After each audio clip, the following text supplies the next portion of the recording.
But ultimately, what got down to my ears was we're all going to die. It's going to be a catastrophe. The world is literally going to end. So this is Y2K all over again. There's a weird tension, balance, dissonance even between what people need to know and need to be worried about and what people are worried about and what people do know. I hear you with that. I disagree fundamentally, mainly because Really?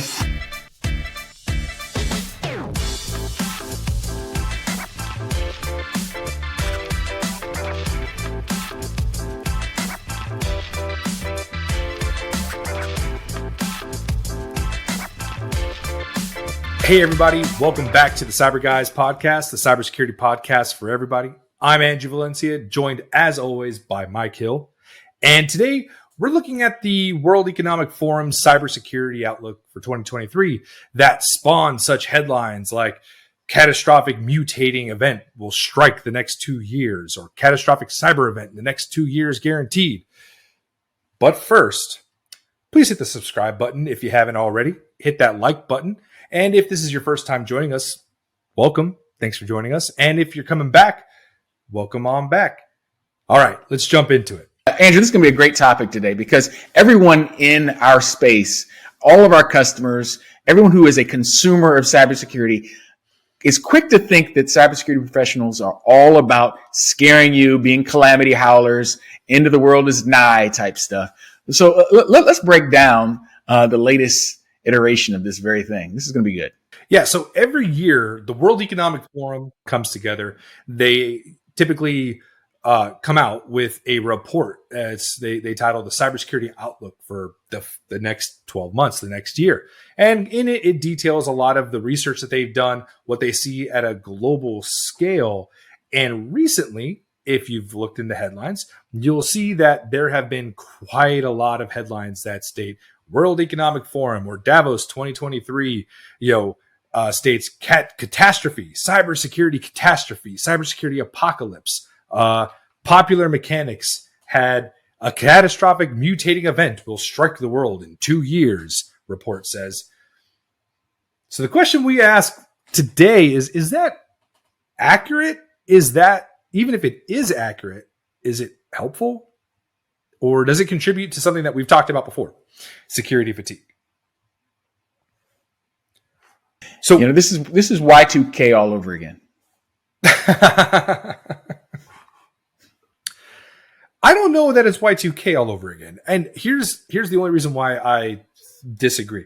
I don't know that there is a disagreement among experts that yes, the risk is there for what we would consider catastrophic or heavily impactful cybersecurity threats out there. Here's why I say it's like Y2K all over again.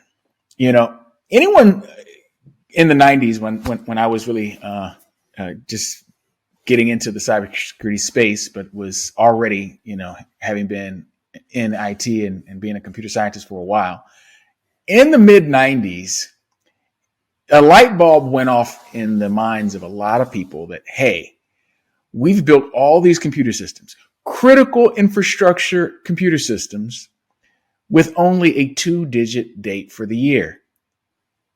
If we get to 00, all of those systems are going to malfunction. That was the awareness that everyone came into. And that's what led the panic. And the truth is, some of the things that could have happened when the year flipped to 2000 could have happened. But it was a matter of how well prepared everyone was. Those organizations that prepared, Y2K, no big deal at all. And it was overblown, and all the calamity howlers were shown to be, really just being excessive. But for organizations that did not update their computer systems, they did find and have catastrophic failures. It's just, we took it seriously. And by taking it seriously, the catastrophe was averted. And that's the thing that I'm getting from this Davos. If everyone stays with the status quo, yes, there could be some truly catastrophic cyber events. But is that really going to be what happens? Well, I'm so glad you actually brought up Y2K, because I feel like I have a very nuanced view on this, because I'm a little bit younger than you. And when Y2K was going on, I was not in cybersecurity. I wasn't even in IT. I was still in school. So everything that came to me about Y2K was planes are going to fall out of the sky and nuclear power plants are going to blow up and we're going to lose power. Our cars aren't going to work anymore. The internet's not going to work. Even in 2000, that was still in 1999. It was still in its infancy. I had gone on the internet probably, 50 times at that point on the family PC. But ultimately, what got down to my ears was we're all going to die. It's going to be a catastrophe. The world is literally going to end. So when I look at these reports that come out of Davos, that yes, the highlights are there, that there is significant risk of a cybersecurity catastrophe happening in the next year. Any subject matter expert we understand that the risk is there, but to the layman, what they're hearing is, oh my God, we're all going to die. Right. So the question, I think we look at that, when we look at those statements and we look at a lot of the journalism that is around cybersecurity as a whole, we look at it with very, very these hot button issues that have clickable headlines that create a lot of buzz. And for the layman and some of the subject matter experts alike, can cause undue panic or even worse, honestly, a certain fatigue, right? Or a... Yeah. And well, anytime we're hyperbolic, anytime people are making hyperbolic statements, you're going to sometimes get a backlash to that. But, as we've talked about many times on our show, there's a weird tension, balance, dissonance, even between what people need to know and need to be worried about and what people are worried about and what people do know. And that's why, again, like I said, I was there for Y2K. The people who understood what needed to be done and who actually had their people do what needed to be done, it was no big deal. And we didn't get planes falling out of the sky. We didn't get the ultimate catastrophes. That, even though some of that stuff was even overstated then, some of it, particularly in the financial realm, some of that stuff was very, very real. It was very viable that it could have happened. And it's similarly the case with what's coming out of Davos.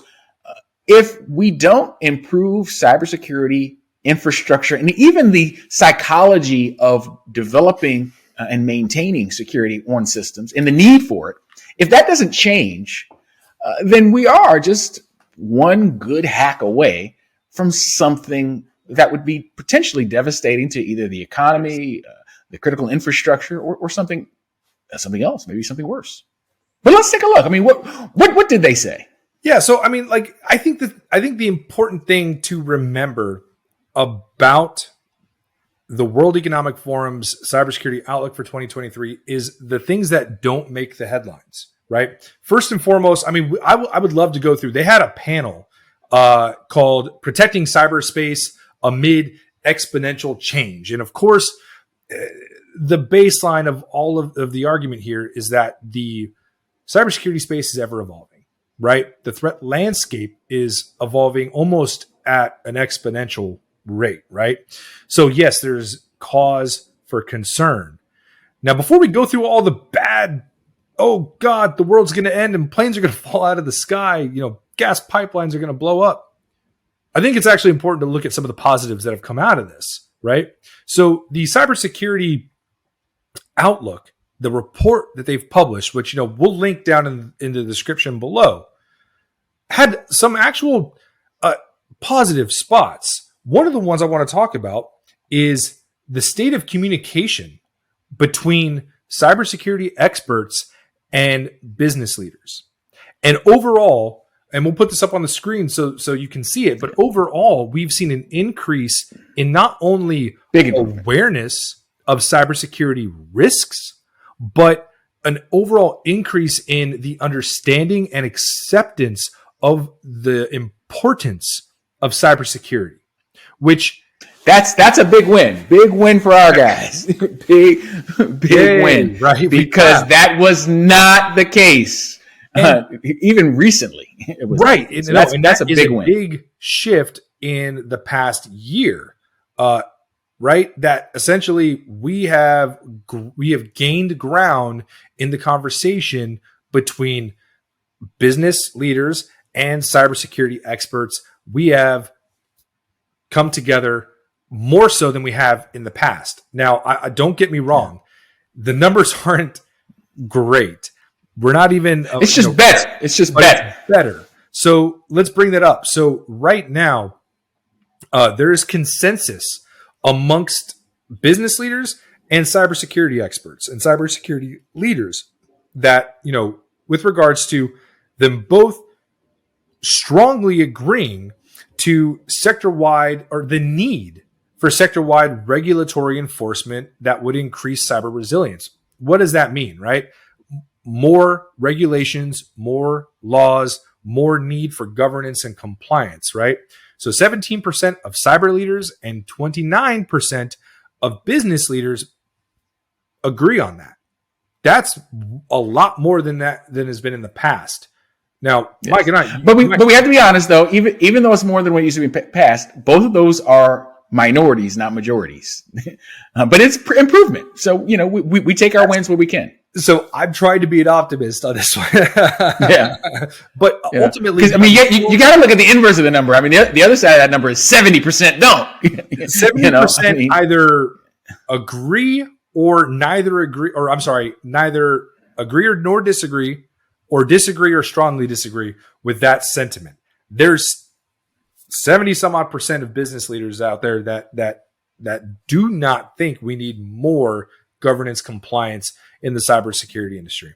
That's a big problem. That's something that, Mike, you and I run into quite often, right? Is when we talk to business leaders and we explain the importance of, here are the cyber risks, here's the threat landscape, here's what we recommend you do to safeguard your operations. A lot of times that takes a back seat to the operations themselves. Yeah. Well, and it's because it's viewed as something separate. It's viewed as something new. You have to do some regulatory burden that is being added to their heavy workload as it is, or their heavy operational need as it is. So that's part of the problem that you get a number in the 70% range that's not on board because they don't see it. And part of that you got to take on our industry. I mean, we have the problem in our business of people not thinking business, not thinking in terms of how cybersecurity supports mission objectives, business objectives, profit motive, whatever it is. It's just like the old thing we talked about last time. Not appreciating that availability is the core thing that we're really there to provide and protect, not just confidentiality and integrity. But because sometimes as an industry, we fail to give proper recognition to the business priorities, we don't communicate it in those terms well enough or often enough. So we haven't, convinced that other 70% the way we need to. But it's still good to see the improvement. Right. And that's why reports like this, or headlines, quite honestly, where, catastrophe, apocalypse, massive disruptions, those doomsday headlines are a detriment to cybersecurity professionals like us, because the laymen see those headlines. They are not going to go look at the Davos report in depth. They're not going to read 36 pages on what the World Economic Forum sees as the cybersecurity landscape 12 months out. They're not going to look at that. What they are going to see are those headlines with those very, very, minor takeaways, or the worst, case scenarios that are put into those reports. That's what they're going to see. Sensationalism. Sensationalism is always, cornerstone of media. So, and that's unfortunately where we come into, how we go about communicating cybersecurity risk and the reality that is posed by the threat landscape that's out there now. So how do we fix that? How do we discuss that with business leaders and laymen alike? Yeah. That's something that we do a lot in our consulting work, and without plugging our business too much, one of my big mantras is right sizing, not repeating. The idea that we're just going to take rules and arbitrarily apply them to every organization, it's just not the way to do it. Right sizing the solution for what each organization needs is the only way to get the necessary buy-in. But that's not the status of our industry right now. Our industry is heavily driven by two factors: technology and regulation. So you're either implementing the latest technology or you're burdened by the latest regulation. But the reality is everybody needs cybersecurity, and most organizations, small businesses, mid-sized businesses, and everybody else is somewhere in between. They may not be a regulated industry. They may not be able to afford, the latest, greatest AI-driven predictive analytic cybersecurity threat hunting software. But everybody still needs it. And the thing is, they shouldn't feel burdened with this huge monstrosity of best practices, but rather should be able to find the right size solution that's adequate to their needs and that meets their goals. That's really what is often missing. And that's the piece that, I've been focusing a lot on. We've been focusing a lot on with our business to help organizations get the pieces of these best practices that fit them, that work for them, that they need. Yeah, that's always the risk between governance and compliance, right? Is there is always a risk of turning any type of governance or compliance exercise into a box check game, right? Where you simply follow a list of instructions or a list of regulations and are more focused on doing whatever it takes to check the box, as opposed to actually implementing cybersecurity best practices and standards. There's a very big difference. And the more regulation you have, the more bureaucracy that gets involved, and the less likely you're able to put resources behind implementing sound cybersecurity practices. And the more likely you are to put resources behind, we got to check these boxes. We got to get through this process. We got to score whatever we can, whatever threshold there is for compliance on this specific regulation. So it's twofold, right? There is the need for regulation. There's the need for additional compliance, and business leaders are beginning to understand the importance of that. But at the same time, cybersecurity leaders, cybersecurity SMEs, consultants like us, we have the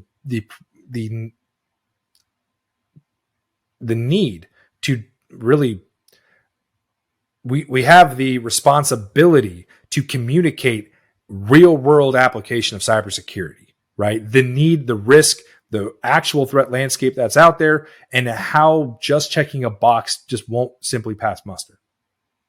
Right. Exactly. So I do want to go through some of these headlines. I do want to show you some of, I don't want to boil it down to fear mongering because that sounds like I'm being reductive, but quite honestly, let me share with you the actual screenshot on the Daily Star's article on the World Economic Forum's cybersecurity report.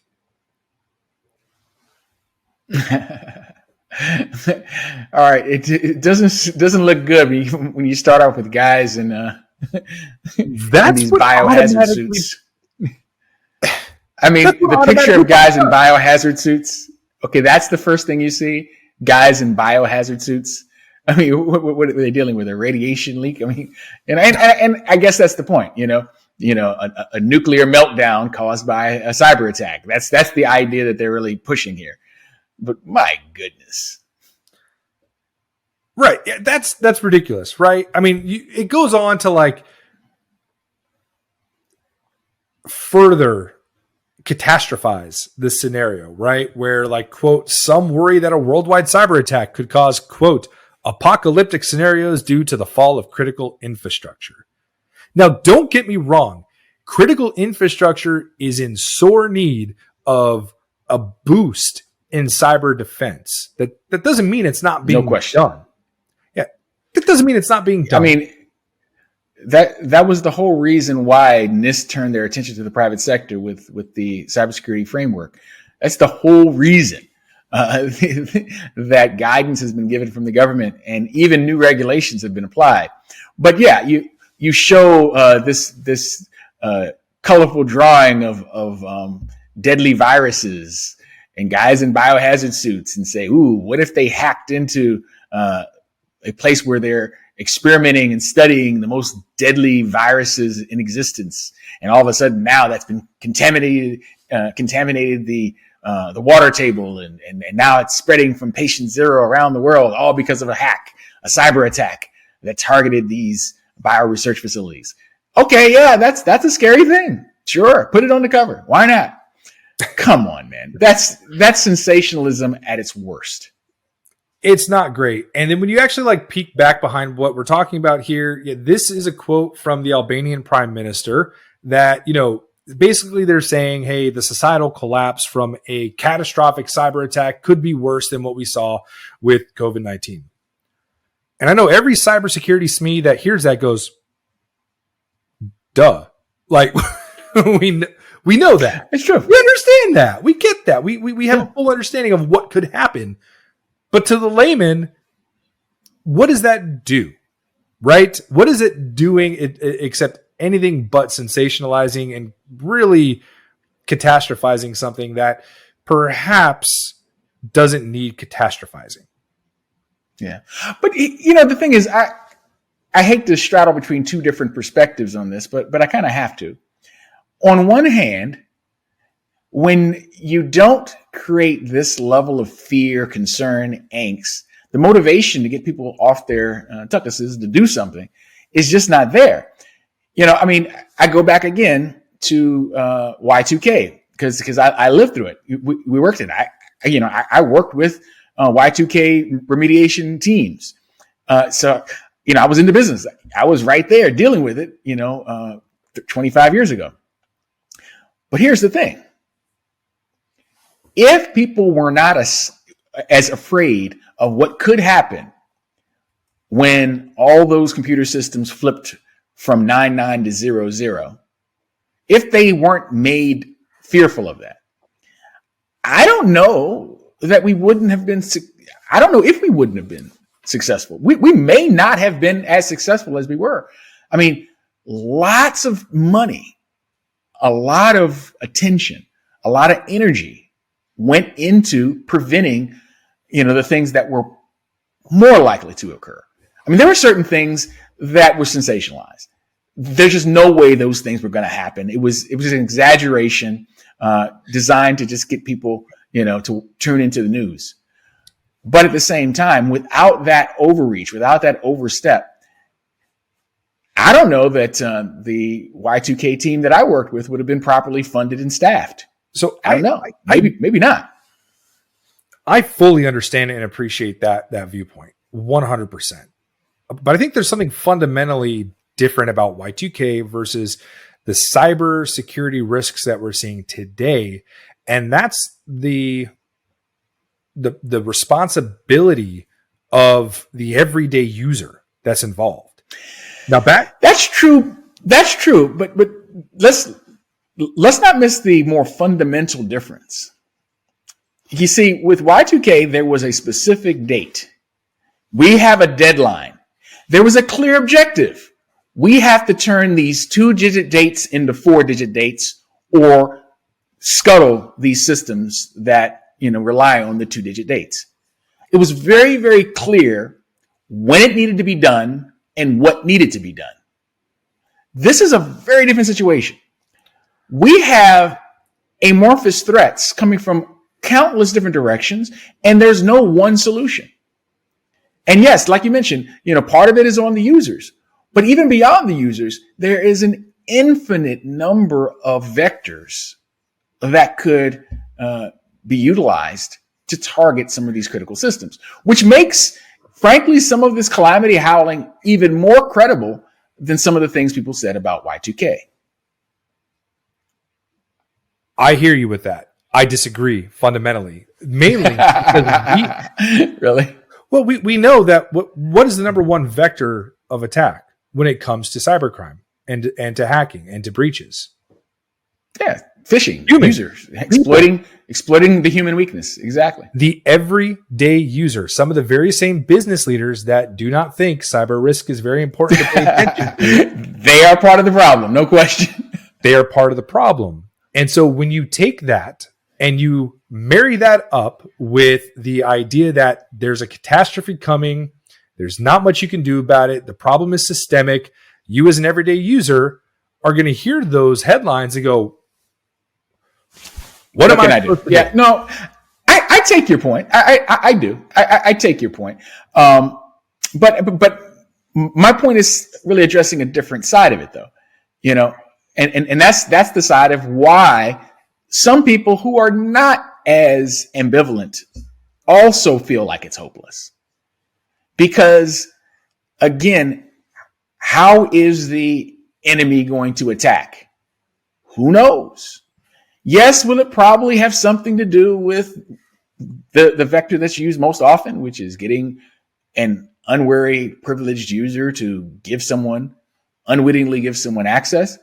Obviously, that's the low-hanging fruit, but that's not the only way in, and that's not the only vector. It's the most common vector, and it's the one that certainly should not be tolerated in critical infrastructure systems on any scale, simply by eliminating the role and the connectivity that would create the sort of backdoor that a phishing malware introduced into a system could then produce.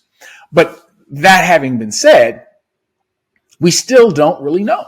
So our conversation ran a bit over time, and in order to do this topic any justice, we're going to have to make this a two-parter. So make sure you come back next week for part 2. But did you like today's episode?